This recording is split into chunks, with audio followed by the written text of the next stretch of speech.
आज court of Pakistan में जो फैज़ाबाद धरना केस पे अमल दरामद का मामला है, इस पे हेयरिंग हुई और इसमें जो चीफ जस्टिस हैं जस्टिस काजी फायज़ ईसा साहब, उन्होंने बहुत ही अहम रिमार्क्स दिए हैं और जो हुकूमत की तरफ से एक फैक्ट फाइंडिंग कमेटी बनाई गई थी उसको उन्होंने मुस्तरद कर दिया है। कमेटी दोबारा बनाने का हुक्म दिया है। समाअत 15 नवंबर तक मुलतवी हो गई है, लेकिन जो चीफ जस्टिस साहब और अटॉर्नी जनरल और मौजूदा चेयरमैन पैमरा के दरमियान गुफ्तगू हुई वो बहुत ही काबिल गौर है।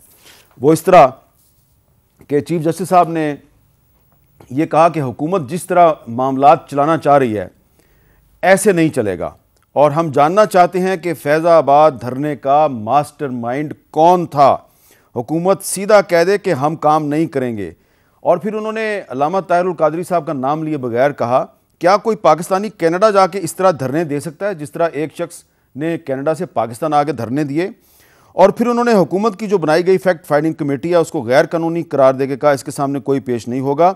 और चीफ जस्टिस ने कहा कि पैमरा ने 110 सफ़ात की जो हमारी हदायत थी उसमें से एक पैराग्राफ पर भी अमल नहीं किया और चेयरमैन पैमरा के बारे में कहा कि आप एक डमी अदारे के सरबराह हैं, मुल्क का हर इदारा जो है वो मजाक बन चुका है। और चेयरमैन पैमरा से बहुत से सवाल जवाब किए चीफ जस्टिस ऑफ पाकिस्तान ने, जिसके वो कोई तसल्ली बख्श जवाबात नहीं दे सके और आखिर में उनको चीफ जस्टिस की ज़ुबानी ये सुनना पड़ा कि शायद आप किसी के हाथ में एक पपेट बने हुए थे और किसी के कहने पे आपने हमारे फैसले के ख़िलाफ़ नज़रसानी की दरख्वास्त दायर की। लगता यह है कि जो सुप्रीम कोर्ट है वो फैज़ाबाद धरना केस के मास्टरमाइंड को हर सूरत में बेनकाब करना चाहती है। तो अगर फैज़ाबाद धरना केस का मास्टरमाइंड बेनकाब हो जाता है तो इससे क्या पाकिस्तान को फ़ायदा होगा, आईन और कानून की क्या बालादस्ती कायम होगी, इस पर बात करेंगे। हमारे साथ मौजूद हैं जनाब ख्वाजा मोहम्मद आसिफ साहब, मुस्लिम लीग नून के सीनियर रहनुमा। ख्वाजा साहब बहुत बहुत शुक्रिया। ये बराह रास्त तो आपका ताल्लुक़ नहीं है फैज़ाबाद धरना केस से, लेकिन ये उस ज़माने में यह धरना हुआ था जब आप हुकूमत में थे और उसी दौर में जो चेयरमैन पैमरा थे अबसार आलम साहब, उनको भी आज कोर्ट में पेश किया गया। तो कुछ आप हमें बताएंगे कि ये फैज़ाबाद धरना केस का मास्टरमाइंड कौन था? बिस्मिल्लाहिर्रहमानिर्रहीम। मीर साहब, ये फैज़ाबाद धरना जो है उस साजिश का एक बहुत बड़ी कड़ी थी जो मियां नवाज शरीफ के ख़िलाफ़ जो है बनाई गई 2013-14 में, बल्कि उससे पहले इसका आगाज़ हो चुका था। लेकिन ये फैज़ाबाद धरना जो है जिस तरह हमारे मज़हब को एक्सप्लॉइट किया गया उस वक़्त जो है, एक बेबुनियाद इल्ज़ाम लगाए गए, ज़ाहिद हामिद साहब पे लगाया गया और भी हसन इकबाल साहब पे लगाया गया, किस तरह मज़हब को एक्सप्लॉइट किया गया और उसको मस्ख किया गया।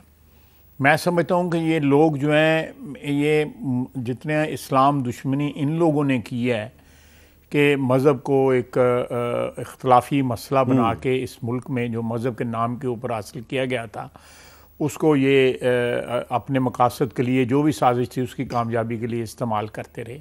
और ये धरना उसमें एक कड़ी था उस मसले में। उसमें देखें ना कि दो बड़ी जो है वाक़यात हैं उस धरने के जो आपको मास्टरमाइंड की तरफ जो है लेके जाते हैं। एक तो वो कि एक शख्स जो है इंसिस्ट करता है कि मैं इसमें गवाह बनूंगा इस एग्रीमेंट के ऊपर, जनरल फैज़ जनरल फैज़ साहब इसरार करते हैं और साथ कहते हैं कि जब तक मैं साइन नहीं करूंगा आपका ये मुआहदा जो है कामयाब नहीं होगा। इसी तरह बात है ना, मैं गलत बात कह रहा हूँ तो मुझे टोक दे। नहीं, ये उन्होंने शाहिद खकान अब्बासी को भी कहा और एहसन इकबाल को भी कहा। मैं कहीं गलत कह रहा हूँ तो टोक दे मुझे। दूसरी बात यह है कि उस धरने वालों का इतना लाड प्यार था कि उन सब को जो है घर जाने के लिए पैसे दिए गए और वो वीडियो सरेआम, और किसी ने उसका नोटिस भी ना लिया कि इन बंदों को जो है 2-2 हज़ार या 3-3 हज़ार रुपया जो है क्यों दिया जा रहा है घर वापस जाने के लिए जो है। इसका मतलब है कि ताने बाने जो थे वो कोई ऐसा शख्स जो है उसकी डोरियाँ हिला रहा था जो चाहता था कि साजिश जो नवाज शरीफ के ख़िलाफ़ स्टार्ट हुई थी वो शायद खकान अब्बासी साहब के वक्त भी जारी और सारी रही और अल्टीमेटली 2018 के इलेक्शन में। और उसका क्या हमने बोया और क्या हमने काटा, जो हमने बिटर हार्वेस्ट जो बोई थी वही हमने फिर रीप की, वही हमने काटी।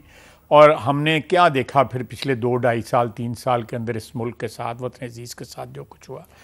तो मैं समझता हूँ कि ये कोई अब जो अदालत में जो कार्रवाई हो रही है, जो चीफ जस्टिस ने जो इस पे कार्रवाई शुरू की है, साबिक चेयरमैन और मौजूदा चेयरमैन पैमरा को, उन दोनों हजरात को बुलाया गया है। तो ये ये कोई हमें वसीयत एक सोसाइटी के, वसीयत एक कौम के, वसीयत हम सियासी लोगों के, अगर लोगों के चेहरों से नकाब उतरती हैं, चाहे वो सियासतदान हो, मैं भी उसमें शामिल हूँ, तो चाहे वो सियासतदान या किसी तबके से भी जिक्र रखते हों, उनका कनेक्शन हो, चाहे वो अदलिया से करते हों, इंटेलिजेंस एजेंसीज के साथ जुड़े हैं। मेरा ख्याल है कि एक कैथारसिस जो है एक कौम की हैसियत से हमें करना चाहिए। अगर हम ये डीमन जो है अपनी जो सोल में से इनको जो है क्या कहते हैं निकालना चाहते हैं, ये जो जिन जो है हमें चमड़ गए हुए हैं, जो हमारे जो ईथॉस के अंदर है, उनको अगर हमने निकालना है